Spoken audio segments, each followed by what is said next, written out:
संशोधन कानून के खिलाफ ओवैसी सियासी रोटी सेकने में पूरी ताकत झोंकती है। वक्फ कानून के बहाने ओवैसी बीजेपी पर हमलावर है, तो वहीं कुछ ऐसी भी मौलाना है जो वक्फ संशोधन बिल के समर्थन में खड़े नजर आ रहे हैं। ओवैसी जैसे लोगों पर मुस्लिमों को भड़काने का आरोप लगा रहे हैं और इसी पर देखिए ये रिपोर्ट।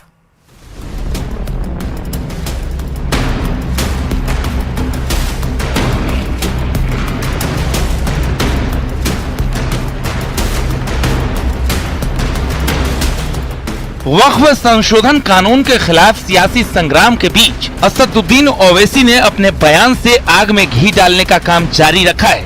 ओवैसी ने कहा कि जब से बीजेपी सत्ता में आई है तब से मुसलमानों की मजहबी शिनाख्त पर हमला बोला जा रहा है।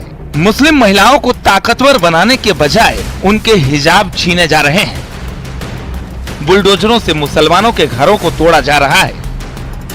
11 साल से नरेंद्र मोदी सिर्फ मुसलमानों की मजहबी शनाख्त पर हमला कर रहे हैं। 11 साल से नरेंद्र मोदी सिर्फ मुसलमानों की मस्जिदों को छीनने की कोशिश कर रहे हैं। 11 साल से नरेंद्र मोदी मुस्लिम खवातीन को ताकतवर बनाने के बजाय उनके सरों से हिजाब को छीन रहे हैं। 11 साल से नरेंद्र मोदी बुलडोजरों के जरिए सबसे ज्यादा दलित और मुसलमानों के घरों को तोड़ दिया। वहीं कुछ ऐसे भी मौलाना हैं जो वक्फ संशोधन बिल के समर्थन में खड़े नजर आ रहे हैं। इसे पसमानदा समाज के लिए फायदेमंद बता रहे हैं। वक्फ संपत्तियों पर अवैध कब्जा करने वालों पर मुस्लिमों को भड़काने का आरोप लगा रहे हैं।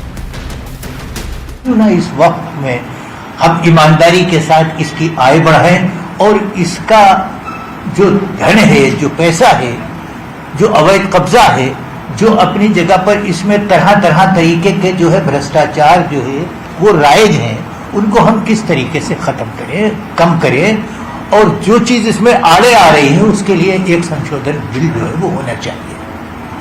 तो जाहिर सी बात है कि ये हम लोगों के लिए एक बहुत बड़ी अपॉर्चुनिटी थी। वैसे वक्फ एक्ट में संशोधन की शुरुआत से बवाल जारी है। पक्ष के अपने तर्क हैं और विपक्ष के अपने। सत्ता पक्ष से लेकर कुछ मुस्लिम पक्ष के लोग भी इसके फायदे गिना रहे हैं, लेकिन सियासत करने वालों को ये बात रास नहीं आ रही है। Bureau report, news 18। Jammu Kashmir के रामबन में कुदरत ने ऐसा कहर बरपाया कि जो तस्वीरें आ रही हैं उन्हें देखकर किसी का भी कलेजा कांप सकता है। आसमान से उतरी आफत ने न सिर्फ कई लोगों को मौत की नींद सुला दिया, बल्कि इस तबाही की वजह से कई परिवार बेघर हो गए। देखिए रिपोर्ट।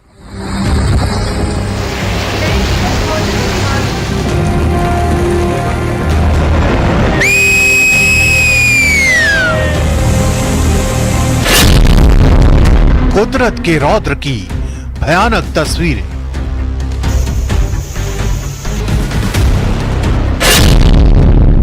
आसमान से बरसी कहर की बारिश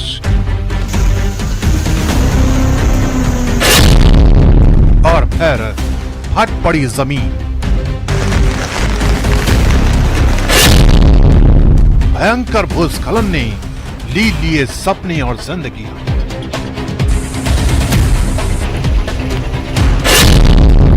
एक झटके में तबाह हुए आशियाने, चीखें, आंसू और सन्नाटा।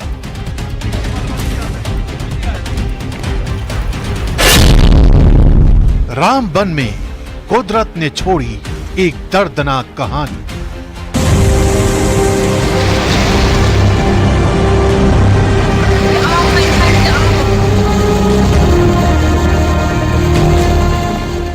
कुदरत की ताकत का असर क्या हो सकता है? जम्मू कश्मीर के रामबन से आई ये तस्वीरें इसी बात की तस्दीक करती हैं। ट्रकों और गाड़ियों की कब्र कहाँ बन चुकी है। जिन घरों में लोग जिंदगी बसर कर रहे थे वो आशियाने भी इस कहर में जमी दोज हो चुके हैं। न सड़कें बची हैं, न बस्तियां। आपदा ने यहाँ सब कुछ ले लिया है। मदद के लिए नहीं आया। पूरा 12 घंटे हो गए, फिर से रात हो गई है, अब फिर से बारिश हो रही है, बादल हो गया। हम डर रहे हैं, हम कहाँ जाएंगे। रात के 3 बजे ये बाढ़ आ गई। तो हम सोए हुए थे सब बिस्तरों में। तो जब यहाँ शोर हुआ तो सारे बाहर निकले, तो हम भागे। सारा कुछ जैसे था, माल मवेशी सब कुछ, खाली कपड़े लगे थे वो भी सब गिले हो गए। यहाँ एक ही रात में दर्जनों परिवार बेघर हो गए। वज्रपात, ओलावृष्टि और भयानक लैंडस्लाइड ने कुछ भी नहीं छोड़ा।